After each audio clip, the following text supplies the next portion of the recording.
Everyone, welcome back to my channel that is English feel. Friends, काफ़ी important information है। आपको पता है हर घंटे की न्यूज़ मैं कभी नहीं देती। जो बहुत ऑथेंटिक इन्फॉर्मेशन आती है तभी मैं आप तक डिलीवर करती हूँ। इंग्लिश फील चैनल की ये ऑथेंटिसिटी है। तो जो एग्ज़ाम से रिलेटेड न्यूज़ है, जो मैंने आपको बताया था वो चीज़ें सही हो रही हैं। बाकी जो भी अपडेट होगी वो आपको टाइम टू टाइम मिलेगी। एक्सपेक्टेड डेट हो क्या सकती है, क्योंकि सभी लोग चाहते हैं, सभी लोग प्रिपरेशन कर रहे हैं और कई बिगनर्स हैं, कई न्यू एस्पिरेंट्स हैं, तो सभी को है कि एक अप्रॉक्स आइडिया मिल जाए कि हमारे पास में एग्ज़ाम देने के लिए टाइम कितना है आखिर। अभी एक न्यूज़ वायरल हुई थी जिसका स्पेसिफिकेशन मैंने भी आपको दिया था और वो न्यूज़ सही नहीं थी, जो अमेठी से निकली थी कि आपका एग्ज़ाम जो है वो अगस्त में ही होने वाला है। तो काफ़ी एक पैनिक वाली सिचुएशन हो गई थी। तो इस न्यूज़ को आप ज़रा ध्यान से देखिए, जो कि प्रयागराज से ही प्रकाशित है, ठीक है। तो इसमें पूरा मैं नहीं पढ़ूँगी, आपने देख भी लिया होगा। इसमें जो मोटा-मोटी बात है वो ये है कि सूत्रों के अनुसार अक्टूबर और नवंबर, ये लाइन आप देख सकते हैं, परीक्षा करने की तैयारियां हैं। उससे पहले केंद्रों का मतलब जो निर्धारण है वो सब करा लिया जाएगा, ठीक है। और ये यहाँ पे आप देख सकते हैं 75 ज़िलों में कराई जाएगी परीक्षा। आपका जो एग्ज़ाम है वो सारे ज़िलों में ही होगा। दूसरी बात, चयन बोर्ड ने लिखित परीक्षा के लिए ज़िलों से मांगी केंद्र की सूची। तो ये चीज़ें आप देख सकते हैं। यहाँ पे एग्जामिनेशन की अप्रॉक्स एक आइडिया दिया है। मैंने भी आपको यही बताया था कि अक्टूबर में आपको देखने को मिल जाएगा। इट मीन्स कि इससे पहले पहले आपकी जो डेट है वो रिलीज़ हो जाएगी कि कब तक आपका एग्ज़ाम हो सकता है। तो अराउंड 15 अगस्त, उससे पहले या थोड़ा सा उससे बाद में आपको डेट पता चल जाएगी कि आपका एग्ज़ाम कब होगा। और दूसरी बात ये है इसके अंदर कि एक तो आपको पता चल गया कि ये 75 ज़िलों में होगी, ठीक है। फिर इसमें परीक्षा का निर्णय ले लिया गया है। परीक्षा प्रदेश के सभी 75 ज़िलों में होनी है। पहले जून को भी परीक्षा केंद्रों की सूची मांगी थी, लेकिन केवल 9 ज़िलों में ही सूचना मिल सकी थी। तो अब अंजना गोयल जी जो हैं उन्होंने 29 तक का, ये देखिए यहाँ पे आप पढ़ सकते हैं, चयन बोर्ड को सचिव डॉक्टर अंजना गोयल ने सभी डीआईओस को 29 जुलाई को पत्र लिखकर 5 अगस्त तक केंद्रों की सूची भेजने को कहा है। ये यहाँ पे देखिए लिखा हुआ है, ये आप पढ़ सकते हैं।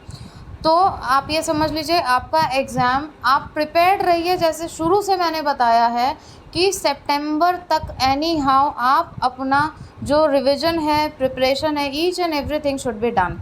तो आप प्रिपेयर्ड रहेंगे। अगर टाइम आपको मिलता है तो that is good for you, लेकिन अगर टाइम आपके लिए कम पड़ जाता है तो वो अच्छा नहीं होगा। इसलिए बार बार तरह तरह के वीडियोस को क्लिक करके देखने से अच्छा है कि ये चीज़ आप अच्छे से, you all are mature enough, you are going to be teacher, तो ये चीज़ आप अपने माइंड में अच्छे से बैठा लीजिए। और सितंबर, मैं तो बोलूँगी सितंबर फर्स्ट वीक तक आपको अपनी सारी तैयारियां कर लेनी चाहिए। फिर जो एक्स्ट्रा टाइम बचेगा उसको, अगर बचता है तो आप अपनी प्रैक्टिस कर लेना। अक्टूबर में ही ज़्यादा से ज़्यादा आपके एग्ज़ाम होने की सिचुएशन बन रही है और इससे, इस न्यूज़ से और भी इस चीज़ में क्लैरिटी आ जाती है। तो आई होप इस न्यूज़ से आपको थोड़ा सा एक सांत्वना मिली होगी, थोड़ा सा एक सहारा मिला होगा, एक सपोर्ट सिस्टम आपका जो है वो स्ट्रांग हुआ होगा। आप रिलैक्स माइंड से प्रिपरेशन करिए, क्योंकि देखिए रिलैक्स माइंड बहुत ज़रूरी है पढ़ने के लिए। दूसरी थोड़ी सी मैं कुछ टिप्स एंड ट्रिक्स की बात करूँगी, जो मैसेजेस मेरे पास में रेगुलर आते रहते हैं। ग्रामर के लिए मैंने आपको बताई हैं बुक्स, आप वो वीडियो देखिए डिटेल में। प्रैक्टिस सेट के लिए भी मैंने आपको बताया है, और जो लिटरेचर के लिए भी किस तरीके से क्या प्रिपेयर कर सकते हो। अगर आपने कोई कोर्स नहीं भी ज्वाइन किया है कहीं पे, तो भी किन सोर्सेज से आप बहुत अच्छी प्रिपरेशन कर सकते हो और ट्रस्ट में आप क्रैक भी कर सकते हो। कुछ चीज़ें आपको बताई जाती है या किसी के भी द्वारा बोली जाती है, I am not pointing out anyone, तो वो चीज़ें क्या है आपको डिस्ट्रैक्ट करती है और उसके ज़िम्मेदार भी आप खुद ही हैं। जब आप एक किसी पे ट्रस्ट नहीं करोगे और 70 जगह से इन्फॉर्मेशन लोगे, तो नेचुरली कहीं पे कम, कहीं पे ज़्यादा, आधा अधूरा जो ज्ञान होता है ना, वो एक बॉम्ब का काम करता है। आप भी जानते हो, वो बहुत तरीके से अपने दिमाग में होता है कि भाई ये चीज़ गलत है। इसलिए आप अच्छे से चीज़ों को समझें, एक सही ट्रैक पे तैयारी करें, डेफिनेटली आपका सिलेक्शन होगा। बहुत ज़्यादा डर के तैयारी करने की ज़रूरत नहीं है। जब आप प्रैक्टिस पेपर्स उठाओगे, पिछले साल के पेपर्स उठाओगे, इतने सारे एग्ज़ाम हो चुके हैं, आपको खुद पता चल जाएगा कि बार बार क्वेश्चन कहाँ से पूछे जा रहे हैं और एनालिसिस आप पेपर का ज़रूर करिए। सारी बुक्स मैंने बताई हैं जिसमें एरर आपको कम से कम देखने को मिलेंगे, क्योंकि काफ़ी सारे पब्लिकेशंस हैं जिसमें बहुत सारे एरर हैं और फिर आप एग्ज़ाम में भी उसको गलत कर देते हो। तो ये सारी कुछ चीज़ें हैं जिनके बारे में रेगुलरली मेरे पास में क्वेश्चंस आ रहे थे। If you have any of the question then please to comment in comment box, मैं आपको उसका रिप्लाई ज़रूर दूँगी। तो इन चीज़ों का ध्यान रखिए, बहुत अच्छे से तैयारी करिए और किसी भी तरीके का कोई भी आपको डाउट हो तो आप हमेशा क्वेश्चन कर सकते हो, मैं अपने वीडियो में उसको ज़रूर इंक्लूड करूँगी। सो प्रैक्टिस के बिना बिल्कुल मत करिएगा कि आप थ्योरी पढ़ते चले जा रहे हैं और प्रैक्टिस नहीं कर रहे हैं। जितना ज़्यादा हो सके MCQ सॉल्व करिएगा, क्योंकि आपका कॉन्फिडेंस लेवल भी इंक्रीज़ होगा।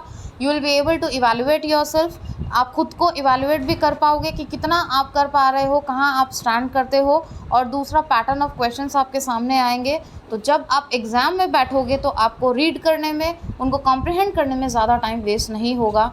और ये एक थॉट प्रोसेस है, ये एक प्रोसेस है आपके माइंड का, तो इस चीज़ को आप ध्यान में रख के चलिए। Thank you so much for watching and giving your precious time and get ready for your examination with a solid preparation. Thank you.